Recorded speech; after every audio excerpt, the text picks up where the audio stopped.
வணக்கம்ப்பா. டிஎன்பிசி கொஸ்டினில் கேட்ட கொஸ்டின், இரு பகடைகள் ஒரு சேர ஒட்டப்படுகின்றன. முக எண்களை கொண்டு அமைக்கப்படும் ஈரிலக்க எண் 4ஆல் வகுப்படும் எண்ணாக இருப்பதற்கான நிகழ்தகவுன்னு கேட்டிருக்காங்க. இரு பகடைகள் ஒட்டப்படும்னா அதனுடைய கூறுவழி எஸ்ன்னு எழுதணும்ப்பா. இது நமக்கு 10th புக்கில் உள்ள கொஸ்டின் தான் இங்கே கேட்டிருக்காங்க. இப்போ எஸ் ஈக்குவல் எதுனா 1,1 2 பகடை ஒட்டுறாங்க. அதில் ஒன்று இருக்கலாம், இன்னொரு பகடையில் 1 விழுகலாம்.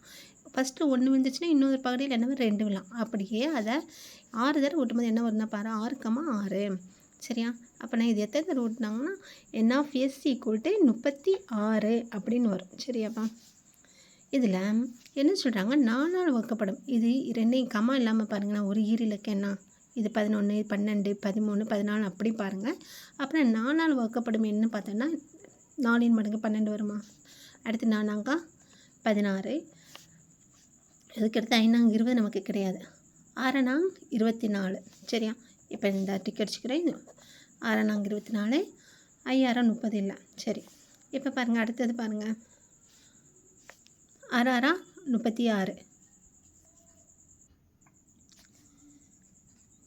6 24, 7 28 இல்லை, 8 32, 9 36, 40 கிடையாது, 11 44, 12 48 இல்லை. சரிடாப்பா. அப்புறம் இங்கே எங்கே பார்த்தோம்னா 5 52 வருமாப்பா. 52 4ஆம் படம் வச்சு எடுக்கலாம். அடுத்து 53 வராது, 54 வராது. கூட்டினோன்னா 9 வருது. இது 10. இதை கூட்டுங்க, நமக்கு எத்தனை வருது 10 11. இங்கேயும் கிடையாது. அடுத்து இங்கே பார்த்தோம்னா ஈரிலக்க நமக்கு இங்கே என்ன வருது பாருங்கள். இது நமக்கு 61 வராதுப்பா. அப்போ நான் இங்கே பார்த்தோன்னா நமக்கு 1 நாங்கள் மீதி 20 இது கிடையாது. இங்கேயும் இல்லை. அதுக்கடுத்து 4ஆம் எப்படிங்க 1 நாங்கள் மீதி 2 60, 66,4 வரும். அடுத்தது இந்த சைடு நம்ம பார்த்தோம்னா இங்கே இருக்குப்பா 5,6லையும் என்னது 1 நாங்கள் மீதி 1 16. சரி, அப்போ நான் பாருங்கள் மொத்தம் எத்தனை 1 2 3 4 5 6 7 8 9. அப்போனா 9/36. இந்த 9 வரும்போது 4 36. அப்புறம் இதனுடைய ஆன்சர் 1/4ங்கிறது தான் இதனுடைய நிகழ்தகவு.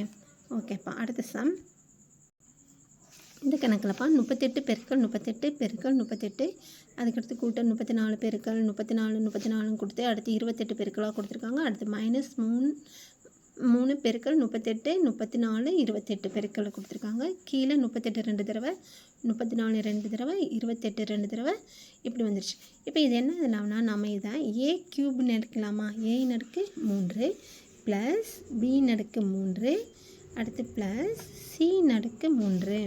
அடுத்து இதை எப்படி எடுக்கலாம் -3. a 38ங்கிறது a எடுத்துருக்கேன், bங்கிறது 34, cங்கிறது 28. அப்போ நான் பாருங்கள் ABC பெருக்கல் இருக்கா -3 ABC. இப்போ கீழே என்னிடமா இருக்குது இது a⁻2 plus b⁻2 plus c⁻2. அப்புறம் மைனஸ் இது இல்லாமல் எப்படி எழுதலாம் AB minus BC minus CA.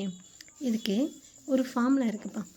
a³ plus b³ plus c³ minus 3abc எப்படி எழுதலாம்னா a² plus b² plus c² minus ab minus bc minus ca.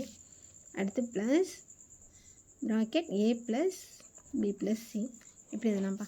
இப்போ நான் இந்த side a plus b plus c வந்துட்டு இந்த சைடு வச்சிடுறேன். a plus b plus c. இப்போ இதை கொண்டு வாங்க. a⁻3 plus b⁻3 plus c⁻3 minus 3abc by இப்போ இங்கே டேம் எல்லாம் அப்படியே வாங்க. இது ஃபுல்லாக இதை தவிர்த்து மீதி இருக்குது எல்லாமே a² plus b² plus c² minus ab minus bc minus ca.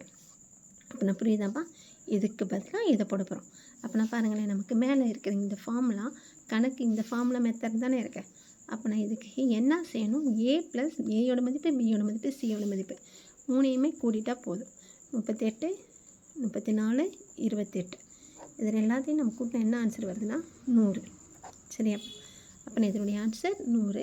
இதுக்கு நம்ம இவ்வளோ தான் செய்ய தெரியல, தேவையே இல்லை. இந்த மாதிரி இருந்துச்சுன்னா இங்கே இருக்கிற மதிப்பை நம்ம கூட்டினாவே ஆன்சர் ஈஸியாக கண்டுபிடிச்சிடலாம். தேங்க்யூப்பா.